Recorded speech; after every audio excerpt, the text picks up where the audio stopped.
ሰላም ጤና ይስጥልን ወደ ቻናላችን ተከታታዮች እንኳን ወደ ዕለቱ መረጃዎች በደህና መጣችሁ። ዛሬም ከተለያዩ የዓለም ክፍሎች የመጡ አበይት ክስተቶችን ይዘንላችሁ ቀርበናል። ከኢትዮጵያ ሙዚቀኛ አንዷለም ጎሳ በዋስ መፈታቱንና በሕግ ሂደት ውስጥ ያለውን ሁኔታ እንመለከታለን። በተጨማሪም ጀርመን ለዩክሬን የምታደርገውን ወታደራዊ ድጋፍና በሩሲያ ዩክሬን ጦርነት ላይ ያለውን እድምታ እንቃኛለን። በመጨረሻም በአሜሪካ የዶናልድ ትራምፕ አስተዳደር በሎስ አንጀለስ በሺዎች የሚቆጠሩ ወታደሮችን ማሰማራታቸውን ተከትለው የተፈጠረውን ውዝግብና የካሊፎርኒያ አስተዳደር የሰጡትን ምላሽ በዝርዝር እናቀርባለን። እስከ መጨረሻው ከኛ ጋር አብረውን ይቆዩ።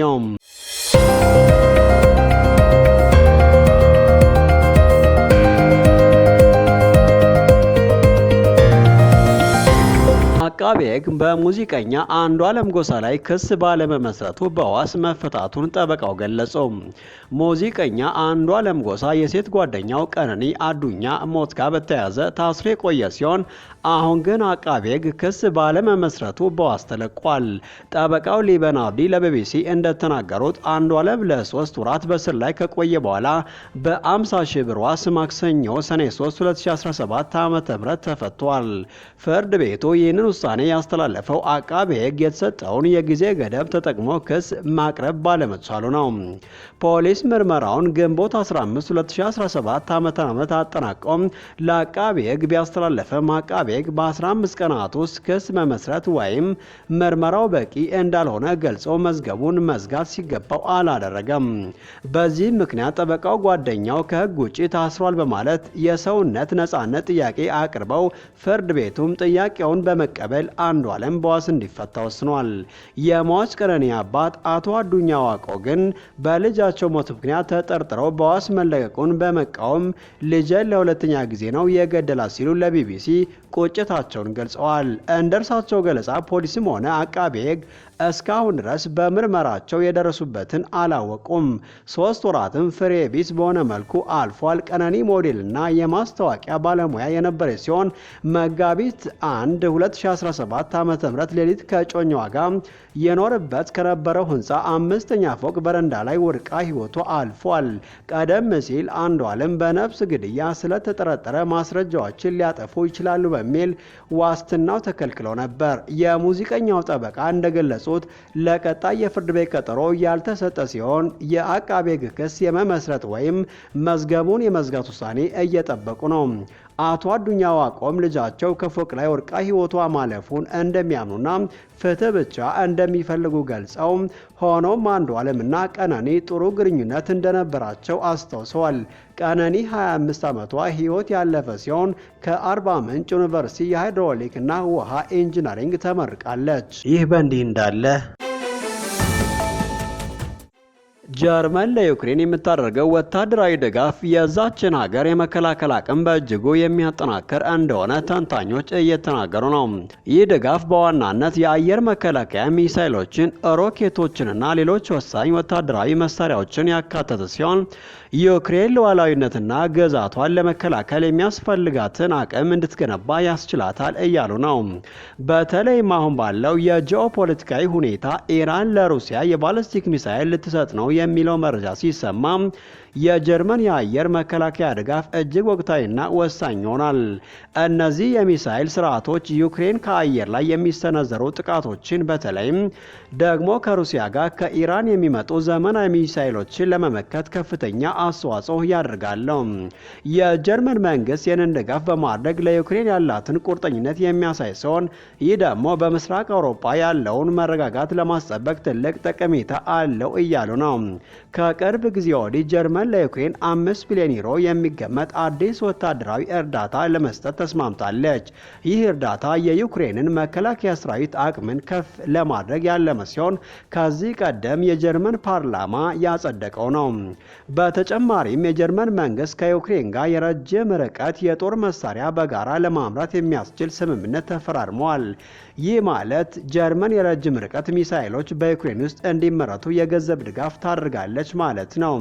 ይህ አዲስ ትብብር የዩክሬንን የራሷን የመከላከያ ኢንዱስትሪ አቅም የሚያጠናክር ሲሆን ወደፊትም በራሱ አቅም ከፍተኛ የቴክኖሎጂ መሳሪያዎችን እንድታመርት ያስችላል።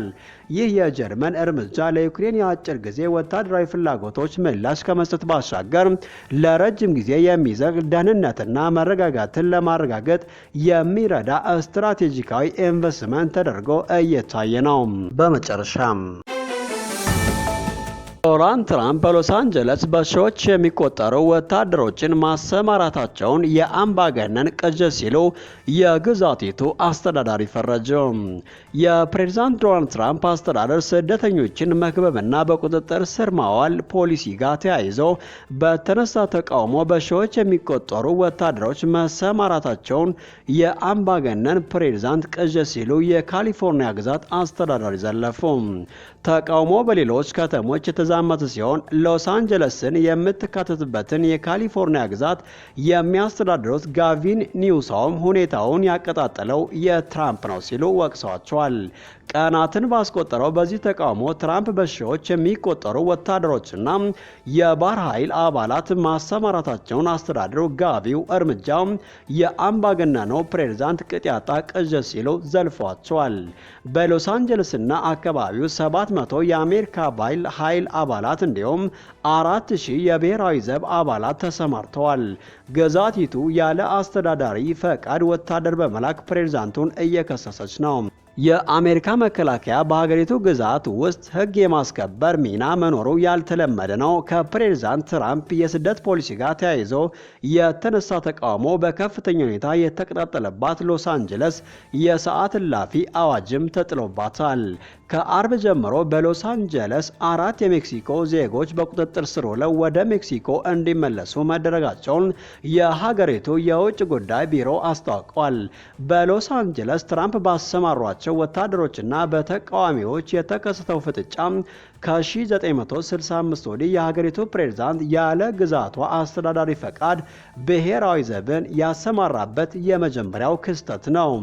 የአሜሪካ የባህር ኃይል አባላት ከዚህ ቀደም በደረሱ ከባድ የተፈጥሮ ቀውሶች በአውሮፓውያኑ 2005 የሃሪኬን ካትሪና አውሎ ነፋስ እንዲሁም የመስከረም 2001 ጥቃት መሰማራታቸው ይታወሳል። የትራምፕ አስተዳደር እስካሁን ድረስ ወታደሮቹ ሰላማዊ ዜጎችን እንደ ፖሊስ እንዲቆጣጠሩ የሚፈቅደውን የአመፅ ሕግ ተግባራዊ አላደረገም። የሎስ አንጀለስ ከተማ አቃቤ ሕግ ማክሰኞ ዕለት ተጨማሪ ኃይል ማሰማራቱ አስፈላጊ አይደለም ሲሉ የአስተዳደራቸውን አቋም አንጸባርቀዋል። የአካባቢው ሕግ አስከባሪ አካላት ሁኔታውን ለመቋቋም ከአቅማቸው በላይ የሆነበት ደረጃ ላይ አልደረሱም ሲሉ ለቢቢሲ ተናግረዋል። የሎስ አንጀለስ ከንቲባ ካረን ባስ በከተማዋ የተነሳውን ሁከት ተከትለው የሰዓት እላፊ አዋጅ ጥለዋል። የሰዓት እላፊው ከምሽቱ 2 ሰዓት እስከ ጠዋቱ 12 ሰዓት እንደሚዘልቅ የተናገሩት ከንቲባዋ በከተማዋ ከፍተኛ ጉዳት ስለደረሰ አስፈላጊ ነው ሲሉ አጽንኦት ሰጥተዋል። ከንቲባዋ ከተመረጡ አመራሮችና ከህግ አስከባሪ አካላት ጋር ምክክር እንደሚያደርጉ ተናግረዋል። ነገር ግን የሰዓት እላፊ አዋጁ ለበርካታ ቀናት እንደሚቆይ እንጠብቃለን ብለዋል። በከተማዋ የሰዓት እላፊ ቢታወጅም ተቃውሞዎች ከጸጥታ ኃይላት ጋር እንደተፋጠጡ ናቸው። ይህ ህገወጥ ተቃውሞ እንደሆነና የአካባቢውን ለቀው የማይሄዱ ከሆነ እንደሚታሰሩ የሚናገሩ ማስጠንቀቂያዎች በከተማዋ እየተሰማ ነው። በአሜሪካ የኢሚግሬሽንና ጉምሩክ ባለስልጣን የተነሳው ተቃውሞ በሌሎች ከተሞች እየተቀጣጠለ ሲሆን በኒውዮርክም በርካታ ሰዎች መታሰራቸውን የከተማው ፖሊስ አስታውቋል።